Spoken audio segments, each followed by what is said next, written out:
Hey, hey. Oh, welcome. Jesse, how are you doing today, sir? Freaking fantastic. Thank you. How are you? Oh, doing very good. Very good. How are you handling the snow today? Like a boss. I got a giant 4x4 vehicle. Just put in four-wheel drive. No problem. Oh, well, good on you.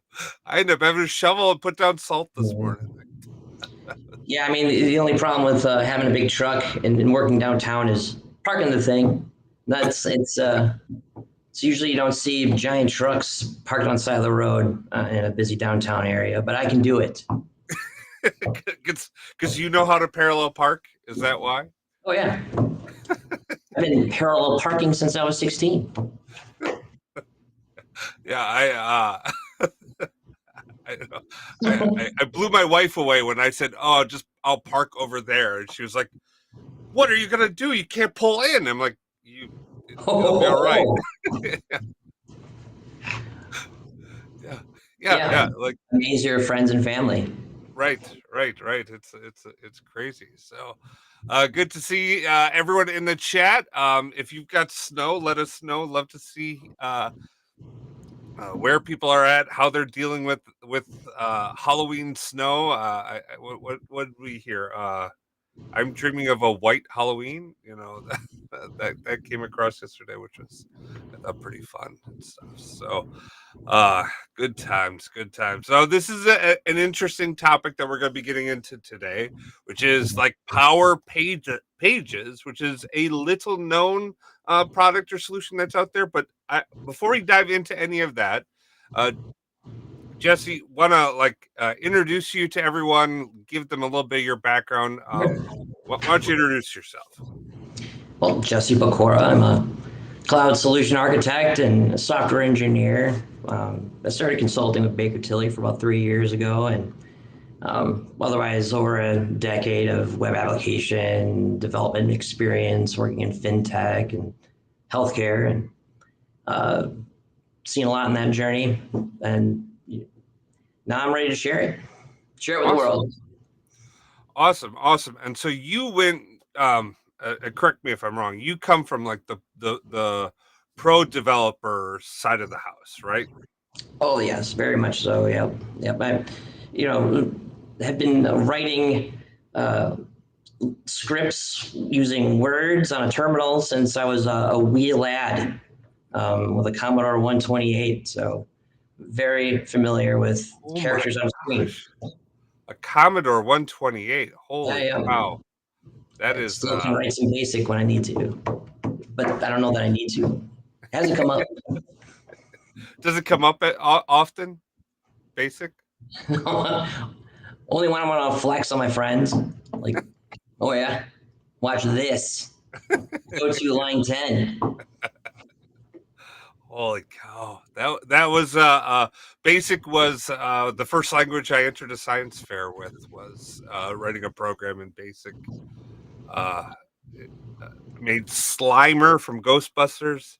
He appeared on the screen, and then Oh, nice.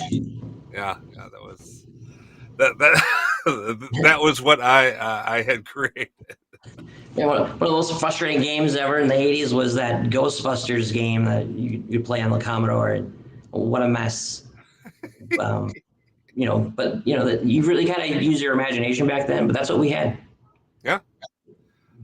Yeah, and now you have photorealistic video games. I mean, did you see the like demo of the car burning on the city street of the new engine that's coming out? Oh, no, I haven't, but that sounds crazy.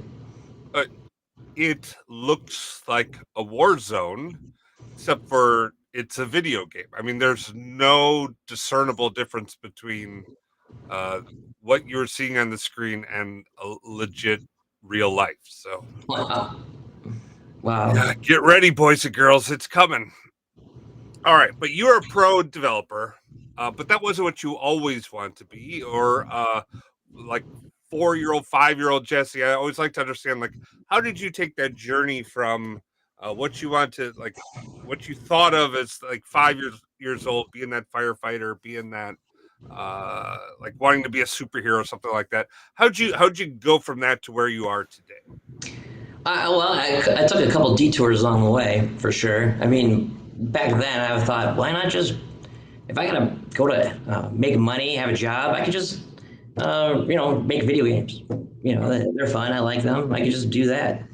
Um, I think some point in my late teens, I had some sort of existential crisis and decided healthcare and psychology was for me. And um, but before that, I would spend a lot of time in high school and like the computer science club and um, just otherwise writing code as a hobby as a kid growing up. So it was a twist, a plot twist in my life, and eventually came back to it though. I mean, I was writing a thesis using a robot as one of my experimental conditions and manipulating the robot until I had to move around, writing code again just sort of brought me back. And I realized I had made a mistake and now I needed to dive back in to what was in my heart. And here I am. Oh, that is fantastic. And then you got started working now, did you go to school for programming, or did you pick that up later? Picked it up later. I Okay. had friends that uh, were in the industry, and I got a lot of experience just working for them to start now. Okay. Oh, that's awesome. That's awesome. All right, but as we do, this is our lunch and learn. We want to dive into a technology product and get into it. So we classically take like a communal sip, and then we dive right into that topic. Today, the topic is Power Pages. But before we do, let's grab your beverage, your coffee, your tea, your whatever it is you're drinking. If it's after hours where you're at, or if you're rewatching this later, just grab a beer or non-alcoholic beverage of your choice, whatever it happens to be, and let's take a sip and then we'll dive into it. So,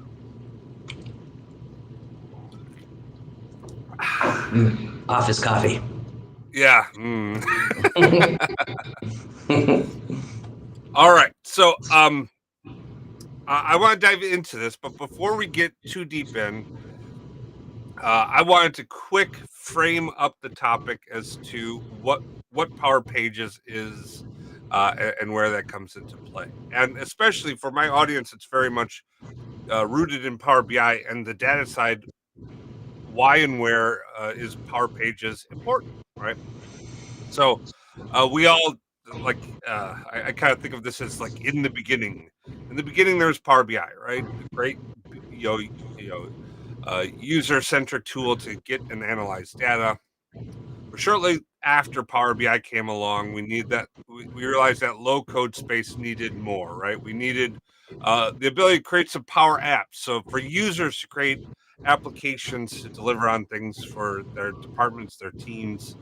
Mm, that was quickly followed by Power Automate. All right. Now, one of the great things about this is, and actually, this all became the Power Platform. Okay. And Power BI was built on enterprise grade business intelligence and data tooling. So, SQL Server analysis services, uh, Power Apps was built on top of the code base that ran Dynamics, and Power Automate was built on Azure Functions. So these were all low code tools and paths into these different areas.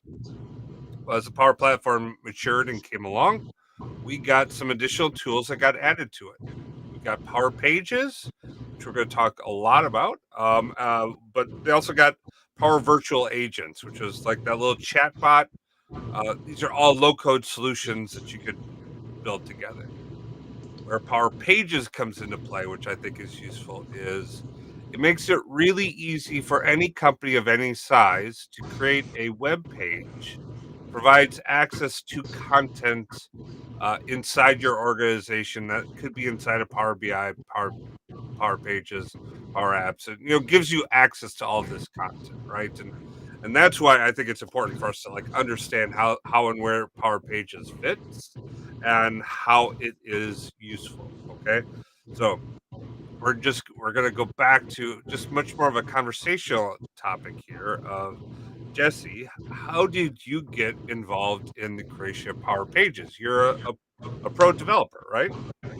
Oh, yeah. I mean, in my mind, you want to start a project, you want to have a solid CI/CD process, a table of experts with experience in, back end, front end development. You want to host on the cloud, cloud solution architect that, you know, knows a lot about, you know, serverless technology, virtual machines, containers, you name it. So I think the Power Platforms come up a lot. People are asking about it. There's a lot of interest. And I think we kind of wanted to challenge ourselves to understand Power Pages and really invest in having a complete offering of expertise in the full suite. And so, as the application guy,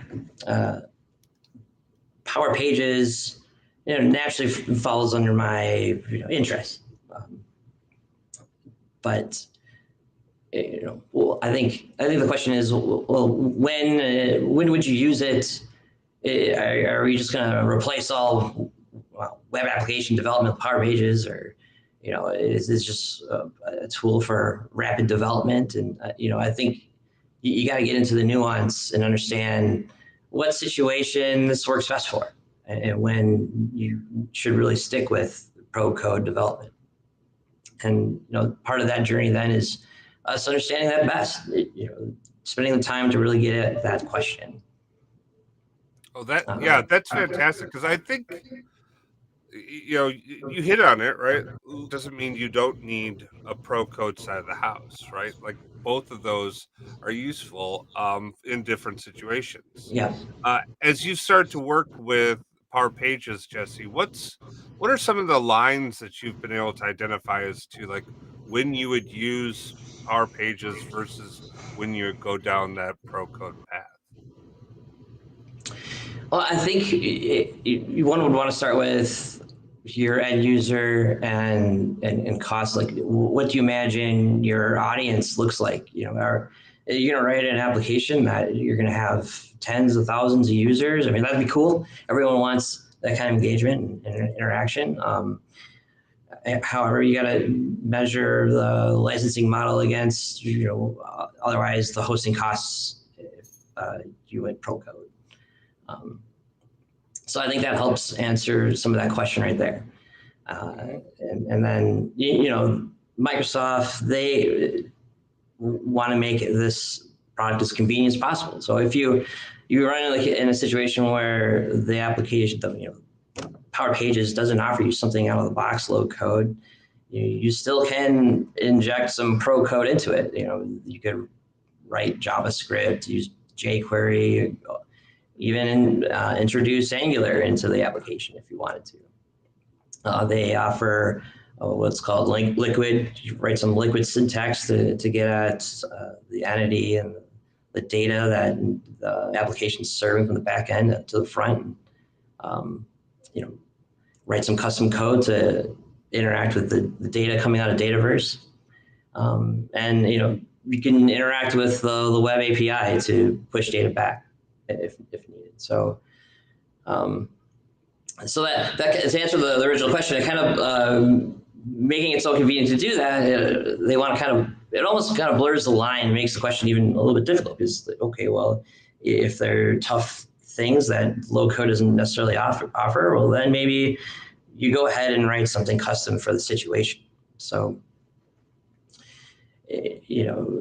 one can then start to imagine a world where you have a framework that you built on top of Power Pages that then allows some of the rapid development, but yet flexibility that you need to do something interesting that doesn't come right out of the box. So what I'm hearing, Jesse, and let me see if I could summarize this correctly. You're saying that You can get started in Power Pages, rapidly develop something to get some prototypes out there, but then that when and where necessary, you could add in additional functionality through pro code capabilities to potentially start to extend upon those Power Pages. Is that Exactly. right? Yeah. Absolutely. Yeah, and the Dataverse is really interesting too, from a software development life cycle and prototyping. Like if traditionally you write some SQL, Mm-hmm. and if it's part of a development that's eventually going to make it to production, you got to think about, well, what happens if you need to roll this script back? You have to manage the schema of your database for all situations, and so there's a lot of script writing, script testing, um, QA, and just to find out that you didn't need all that, or that wasn't the approach that we need to go with, so we're gonna discard that and go with something else. You go into the Dataverse. In contrast, you can start adding columns to your table, and then just start removing them at will. If need be during development. And it's a matter of a drop down menu option selection. And man, that like kind of blows my mind. The time saved right there. Um, Yeah. Well, I mean, I think that is that actually leads to another question which I have, which was like, you came from that pro code development, like you script everything out, and you're now working in a low code environment. What types of tips would you give for someone who's similarly in your position, who is a pro code developer who's now starting to work in a low code space? How would you recommend people start to make that transition? it's at first it's a matter of challenge yourself. It's a tool, and you don't want to have a hammer and see every problem as a nail. And so understanding this is a potential tool for a potential situation, potential solution. So so then diving in from there. How to there's with any framework, there's nuance, things to understand that may not necessarily jump out at you right away. That Hmm. um, you know you may get frustrated if you don't intuitively come to you how to build a form on a page that behaves a certain way. Like I remember being frustrated at first, like not really quite understanding how I can filter data for a specific user, that only that user should see. And I started. It turned out the answer was really getting a better understanding of table permissions, and parent-child relationships. Mm. Whereas I was trying to do something more along the lines of build, I wanted to build something in a back end that did that for me, or write some JavaScript, and uh, Mm. you know, and expecting something maybe on a form that would do something similar. But um, so starting from unknown unknowns, and feeling like, oh, there's no solution for this.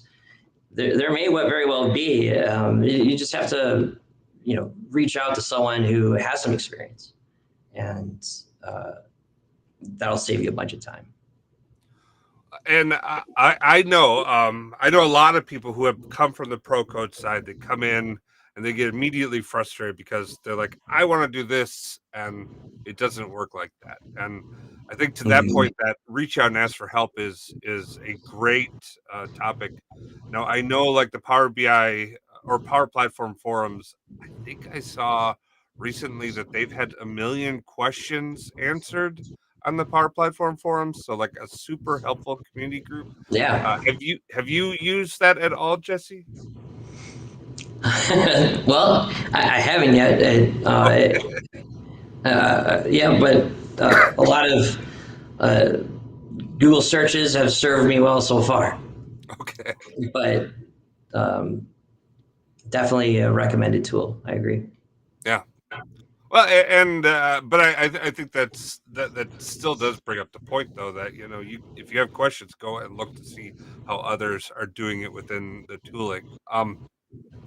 When you started, no, I know a lot of people start by going down the Microsoft Learn path and like taking those trainings. Did you do a ton of those, or did you just dive in? What was your journey to get up and running? Well, I dive in. I'm a dive in guy head first, Yeah. and find out what challenges me, Okay. and then go from there. Um, I think there's other paths that are well suited for others. I don't know. I just kind of like the side of the challenge maybe that comes with, oh, now I know what I don't know, and I'm gonna figure this thing out, and nothing's gonna stop me. Yeah, I Well, think that's that's what gets me fantastic. excited for just development in general. Mm, mm. But Well, yeah, I and mean, yeah, go ahead. I was gonna say that's a great attitude when taking on something new. This is new territory, right? This is a new frontier that we're like Star Trek sailing into, right? That type of thing. Yeah. Um, uh, uh, uh, any tips or advice that you would give for people as they're starting down that path, that journey? Yeah, I think definitely. I think you raised a good point there. Having a collection of resources that are available to help answer some questions. Knowing that you have that resource. What are those resources? What classes should you take? I think just a. I guess it depends on your comfort level there, but having the eliminating some unknown unknowns what will help you, even if it's known unknowns, it'll help you know where to go, to when you get stuck.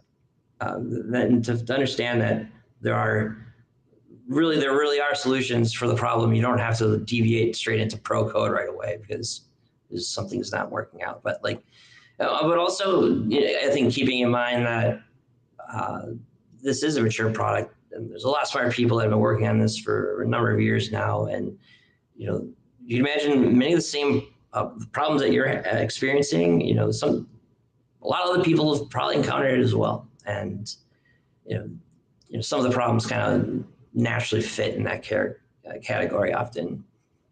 Mm. So, I mean, if you get a sense that this probably is a problem that many people should have solved or should have encountered by now, and chances are that's probably correct. Yeah, I especially when it comes to like low code solutions, I often think any solution should be really Super easy, barely an inconvenience. like should be easy for you to do, right? And so if you're making it harder than it has to be, then like stop. That's the time to like pause and really take a look at what you're attempting to do, reevaluate what you have Yeah, done, right? it's kind of like you got to learn those hotkeys, the you know copy and paste. Know those what keys to press to speed up your development. If you Right. don't give yourself the opportunity to learn those things that are likely easy, then uh, you're missing out. Yeah. Well, and to that end, I know you can create a Power Page in a sandbox. It's completely free. You can test it. You can work it out. It's a good place to like go down that path. Is that how you started, Jesse? Is within a sandbox or? Yeah, we start on the sandbox for sure, and you know the you get 30-day trials to just build whatever you need to build, explore the content, and understand the tool that you're working with, and show your family and friends while you're parallel parking this cool thing that you built in a couple of days. You know, talk about how this would have taken a week or two or a month otherwise, to get this out of the door in the end user's hands. I mean, and reflect on how the same thing that we accomplished would have taken someone with Adobe Illustrator just as long to build out so you could show an end user or stakeholder what we're trying to build. Like, all right, here it is. Actually, you can just hold it in your hands and use it. It's not just this graphic on a screen. Yeah, it's not some like dummy prototype. It's actually Exactly. something they can go in and they can use, and they can extend it from there. Um, one of the big things I like about Power Pages is like it's external facing, right? So this is not something that's necessarily just for inside of your organization. It's designed to interact with your customers, and which is like great to have that one main web page that you have that's en masse and scalable.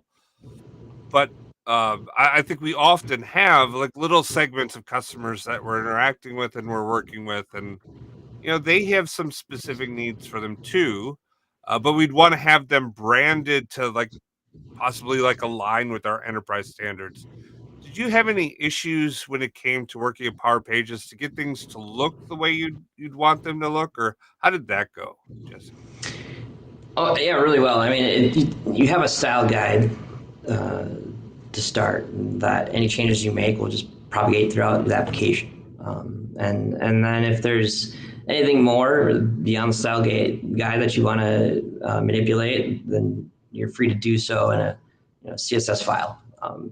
Build out whatever it is the style that you would prefer, and get into that nuance, put it there, and you're ready to go. Oh, that's awesome. And so that you set that in one place and it just goes throughout the whole thing? Yep. Yep. Gosh. So Hey, you customize your style guide as much as you want.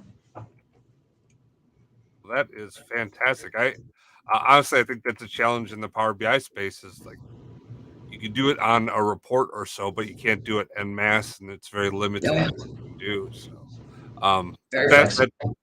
oh, that's cool.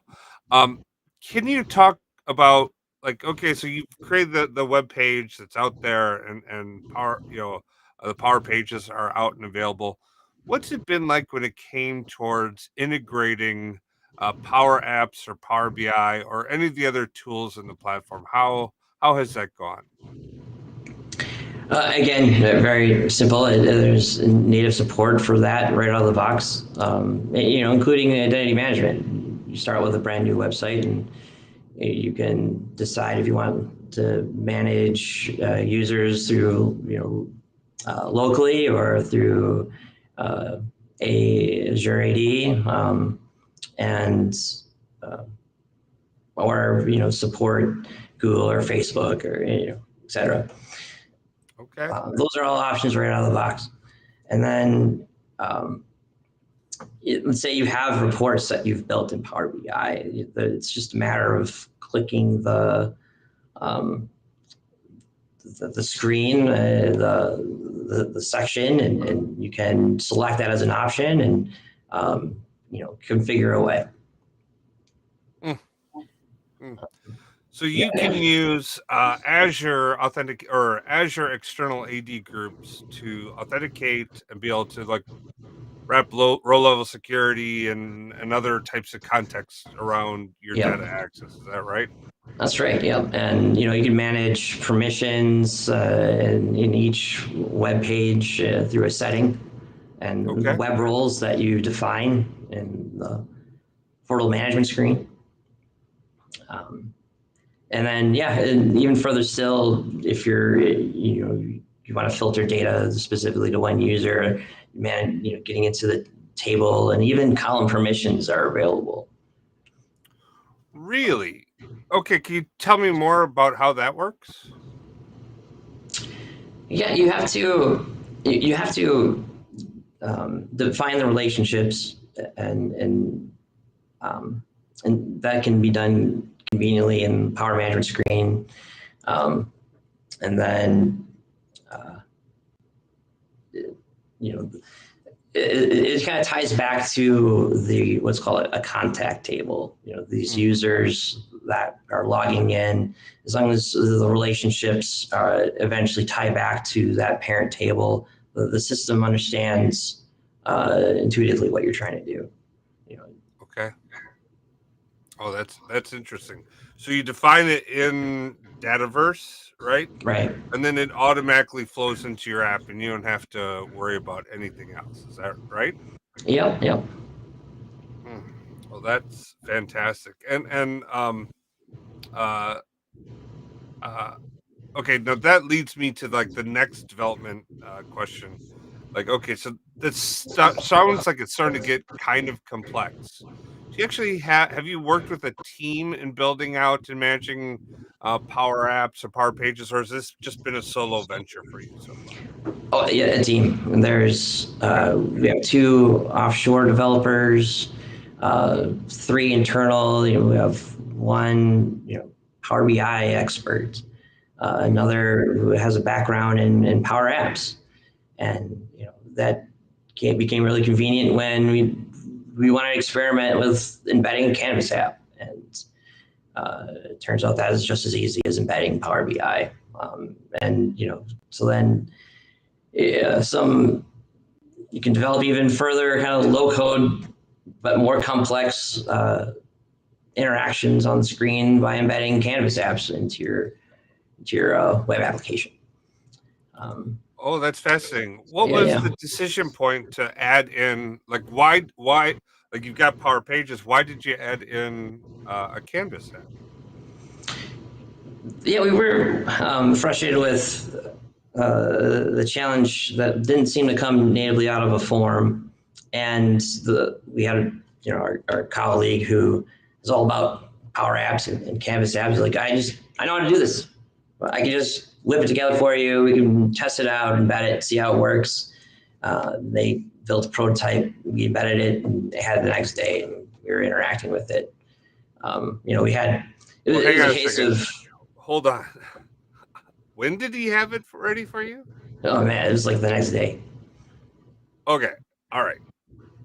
That's The guy's fantastic, good. right? Like, okay. Oh All yeah. right. So you were able to like rapidly prototype, embed it, test it out, and what was the experience like? Like how did that work? I mean, the experience was seamless. Other than understanding now that the license requirements involved in the user who now needs to have a user an identity associated with the Power Pages and now Power Apps, and understanding how to get that user access when they encounter the need, or the screen that uses the embedded Canvas app. I mean, that probably was the most complex part of it. Okay. What was getting the licensing and the sharing together? Is that Yeah, right? and making sure that the sharing was a seamless Okay. experience. Okay. Any tips around that? How people can make that easier to share and consume? Yeah, I think it goes back to identity management and having a user uh, defined in the external group that we created, Mm-hmm. um, and then associating the sharing to that group. And so that then becomes associated with the user. Otherwise you would get to the embedded Canvas app and you would get a prompt that asks like, oh, it's not ready for you to share yet. You got to ask somebody for permission. Then you ask politely, please share this app with me, and press send. And whoever owns that app would get the email, approve it. But we want to have the experience that doesn't involve all that step. Right. So that makes perfect sense to me. So step one is create an external group. Step two is share any of your content and access via that group. And then step three is add in those external users to that group. Is that Yes, right? exactly, exactly. Okay. All right. And that eliminates all the confusion and sharing and stuff. That makes good sense. Uh, eh, can you talk about, have you done anything like what if you need to extend beyond this space? Like, have you looked at using like SQL Server or like a something outside of the Power Platform and integrating it with this solution, or no? I haven't yet, no. Okay. But what I do have experience with is the web API, and you're free to use that to hit any kind of endpoint, or you could use Power Automate that then does connect to other services, sources, SQL Server, and as the flow executes, it executes the logic and provides the result to the page. All right. Well, that's fair enough. So you can go beyond this, but it doesn't sound like you've had a need to go beyond this, really the scope of the tools No, in the Power Platform, right? not yet. Between Power BI and Dataverse, we're well taken care of. Oh, that's fantastic. Um, and now it does sound though like, because you're talking Power Pages, but it's not just Power Pages. It's Power Pages, Power BI, Power Apps, Power Automate, right?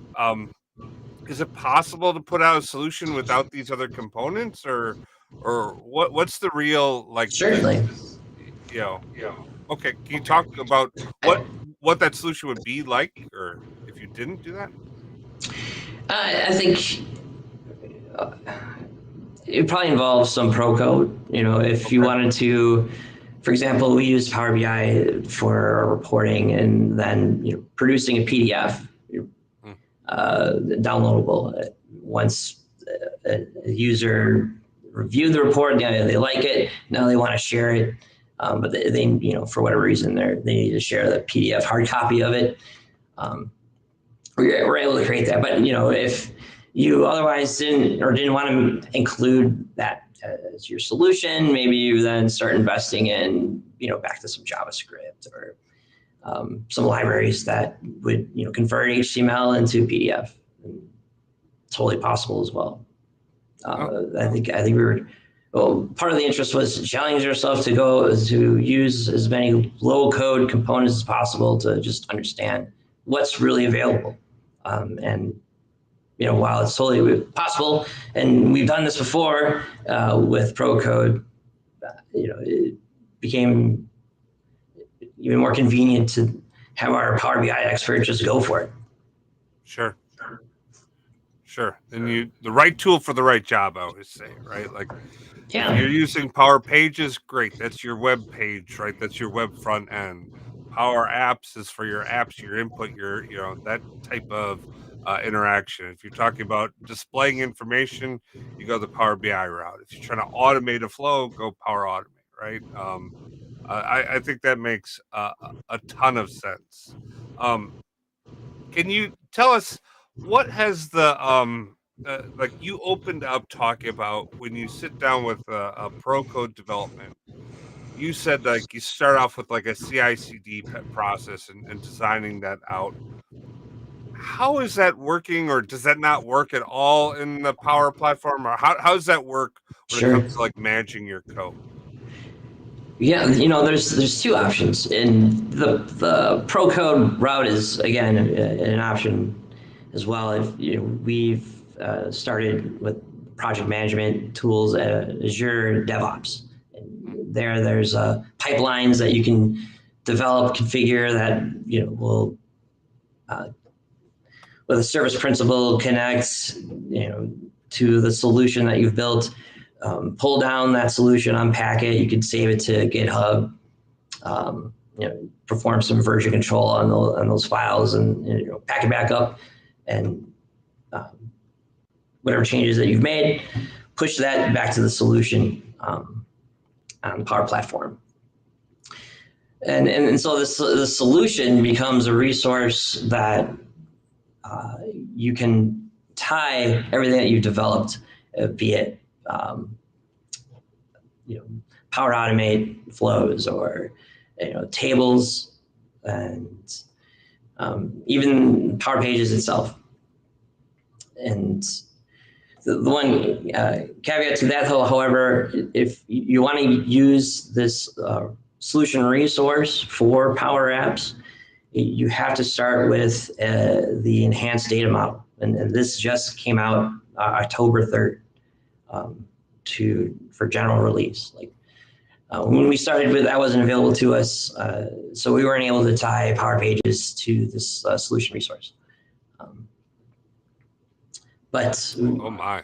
But now future generations will benefit from the work we've all done. We've made the world a better place. Oh, that's fantastic. um, and so you've got this nice management. You've got multiple developers contributing into one code base. You've got pipelines that deploy out. Any tips or tricks that you'd offer up for, because like if we think about low code, a lot of people who work in this are solo developers, right? And it does that very nicely. But when you talk about working with a team, that like some of the things you do as a single developer don't apply, right? Or you have to adjust that. Any tips for how you manage code in the platform for those pipelines? Yeah, I think and take advantage of that solution resource for one, and out of the box, the Power Pages allows you to work together on an application in real time, and manages and forces you to manage any differences, especially if you open up Visual Studio, which you can at the click of a button on Power Pages. So you can click it to edit the code. It'll bring you to Visual Studio Code, and you can start editing from there. And if someone makes changes somewhere else around the world and you try to save yours, it'll stop you and say, first, we gotta deal with merging these differences and making a choice between some changes versus yours, and which one should win.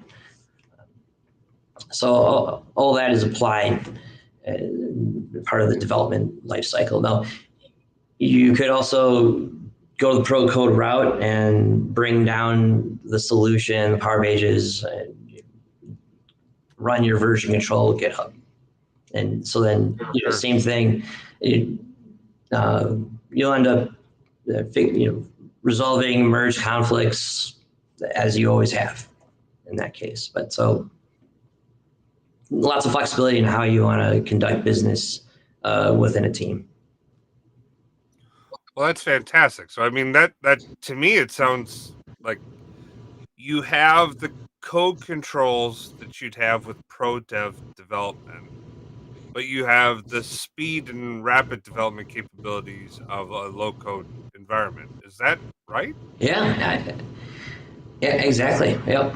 Yeah, I can just imagine some Microsoft engineers with pro code still in their heart developing this thing and be like, I'm gonna write this, but I'm gonna write this for my friends, all the people out there that are just like me.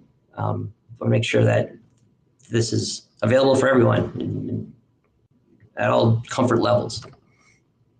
Sure. Well, I can imagine. Well, and not imagine, but one of the things I've seen with these low code solutions like Power BI, Power Apps, Power Automate is that it really enables people inside the company who are really familiar with the business topic to two different big things. Either create their own app and get it to a certain point, uh, uh, uh, Yeah. hang on, get it to a certain point, and then hand it over to like a pro dev team to scale it and to go beyond what Power Apps can do, right? So that they can rapidly iterate on it and they could take it, they can run with it for 6 months or whatever. And if it blows up and it becomes huge, great. It's in a framework that you can run with. But I've also seen the other side, right? Like, okay, a team comes in and builds up the Power App and hands it over to the business user. And it's not so complex as to be like, I mean, we're not talking about like having to definitively know JavaScript to do anything, right? Right. Like this could be a drag and drop process, right? Absolutely, yeah, and I think that it helps bring the team and closer together.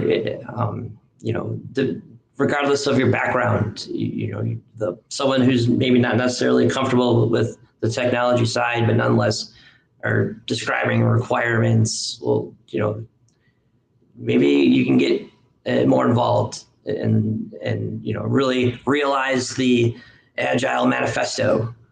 Um, Yeah. Well, and that we actually have a question, and I forgot to do this. Please ask questions in the queue if you guys have questions. Happy to answer them. But Midari is asking, can you explain ALM process with Power Pages, starting with environments and how to use solutions? And maybe we should even start with what is ALM and what does that mean? Are you familiar, Jesse? oh, please, I'll let you start that one. All right. ALM, Application Lifecycle Management, with Power Pages. And uh, you have, when we think about environments, uh, this is where we have a dev, we've got a test, and we've got a production environment which we're deploying our solution into, right? And uh, I'm going to give a summary of how this works. And Jesse, I want you to Yeah. correct me when and where I'm wrong. Um, I believe in order to migrate stuff up, at a minimum, you can zip up your solution in one environment and deploy that zip solution Yes. into the next. Yep. And Yep. And there's some and nuance to that. You know, you let's see. I was just dealing with this over the weekend. Managed versus unmanaged solutions, and what was the other thing? It's escaping me right now. But you know, if again, I'm still learning. I'm gonna beginner, intermediate person in this space, and so please correct me if I'm wrong here, but. You know, understand that you should, you know, if you intend to move a solution from one environment, say your dev environment, to the production environment, you know, if you start out with a managed solution, you know, the changes that you make in one can propagate to the other, but like you're not able to just willy-nilly start deleting parts of the solution or you know changing the structure of the solution however you want. Like once it's managed, you're locked in. Um, so if you're prototyping, if you're not sure of all the resources that you're going to use in your application yet, you may want to start with a non-managed solution. Um, what was the other part? I'll have to come back to that one. There's more to okay, that. all right. Um, and how easy is that to configure and get up and running? I mean, it's easy. You go to a screen and Power Pages, the Power Pages developer tool, and you know there's an option right there in the home screen, Solutions. Click on that, and you know there's a lot of options, and it covers you know every Power Platform resource you can imagine, and you can start associating those resources with the solution. And you know, of course, you want to probably associate all the tables that you defined with the solution. And but it's all very like menu driven.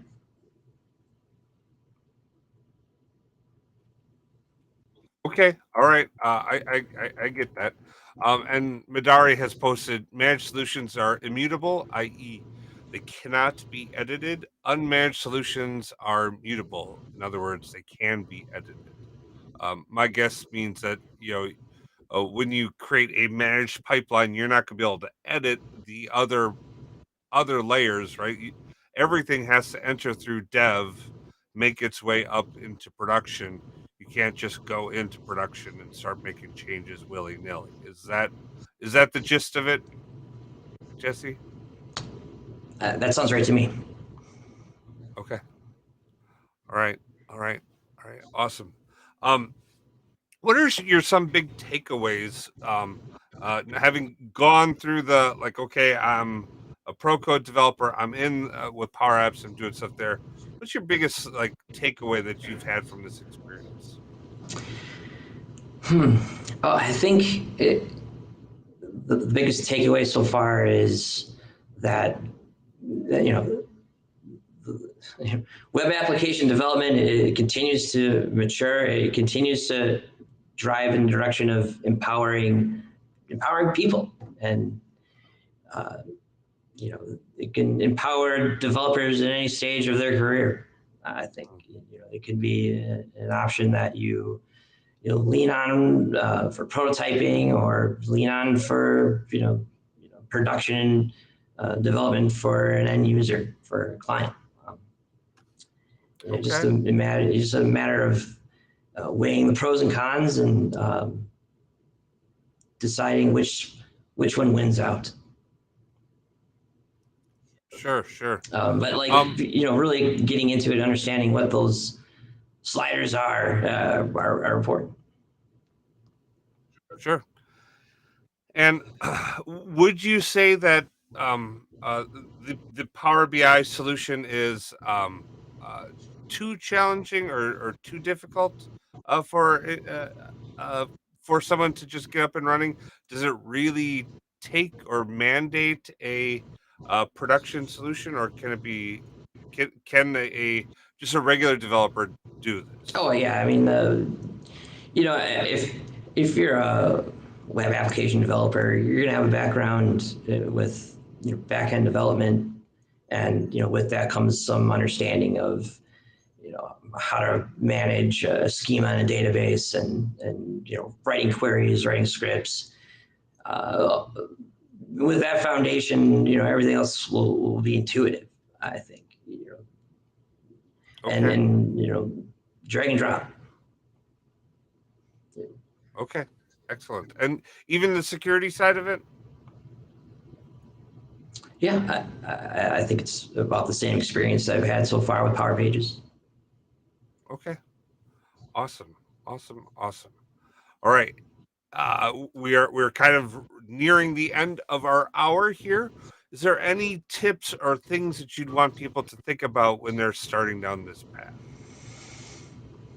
Yeah, I think the big thing is know who your end user, your audience is, and know how the volume of the use, what you anticipate. For our use case that we're defined in writing an application for, we know that we have a specific number of users, and their use of the application is intermediary. It's not all day long. They're not going to hammer anything too hard. So that's a natural fit. But if you're trying to develop something that thousands or tens of thousands of users are going to use and all day long, if you're going to develop Facebook on this thing, you may want to examine and understand what the costs are. Sure. I think that's the biggest thing I can say.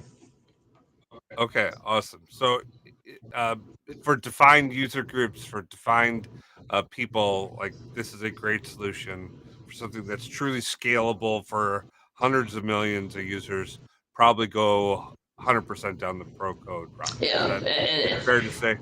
Yeah, but also keeping in mind the complexity of the application. If you're embedding Power BI, if you're embedding Power Apps like we did, then I think that really comes into play. But if you're intending to serve just anonymous users, you want to show a pamphlet of information, maybe that's not really that much of a concern. Well, that is fantastic. Oh, no, that is great. Well, Jesse, you're working hard in this space. Do you have any other things that you're like super excited about in the technology area or within Power Pages that maybe we haven't touched on or we could get into? Um, I think that covers me today.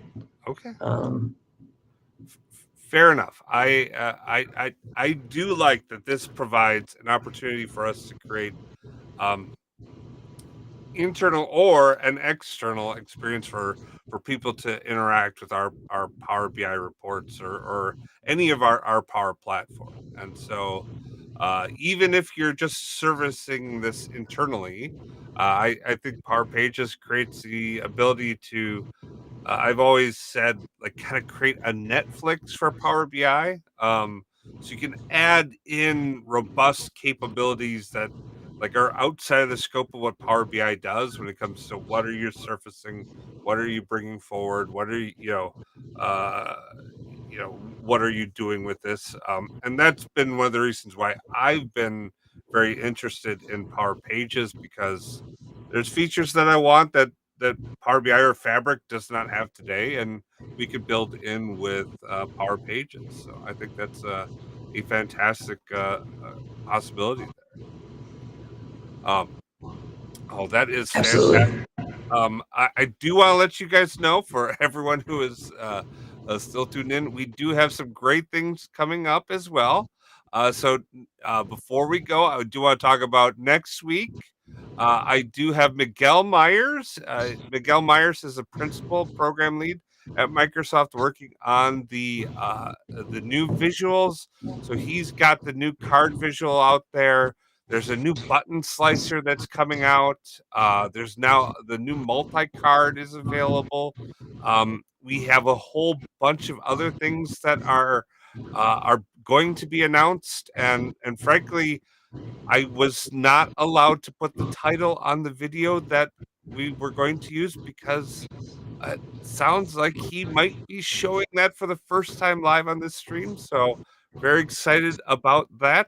That Very will exclusive. yeah, it's my first exclusive look at something. So excited to be part of that. Uh, Following that, we do have Jay is going to be talking visual calcs. If you're not familiar, don't know what visual calcs are, basically allows users to on the front end on a Power BI visual create some calculations based upon what's just visible inside the data without having to go back and write DAX or back and do all sorts of other things. It's a really a great thing. And then last but not least, I don't have a picture for this. I can't just, well, maybe I can. Maybe I can get this up here. There we go. We just booked this earlier today, so this is going to be a weird. Let me see if I can share this. This is brand new. Maybe you don't know this. Maybe this wasn't out. Oh, I'm in the wrong place to share this. What are we sharing? We're sharing. We just have Will Thompson is going to be coming up. He's going to be talking about Data Activator. He'll be rounding up November and we'll be going in and showcasing what is Data Activator inside of Microsoft Fabric and how you could use this. So clearly, I'm still developing the slide there. So excited to have Will on and excited to be continuing the conversation. So. As we wrap up, Jesse, any parting words for our viewers and people on the stream? Believe in yourself. You can do everything. Oh, gosh dang, that's a great exit. Believe in yourself. I love it. All right. We'll talk to everybody later. You guys have a great day. Peace. Bye. Baker Tilly Digital combines strategic industry insight and advanced technical expertise to uncover and solve your digital transformation challenges. If you're interested in learning more, check out our website at bakertilly.com/digital.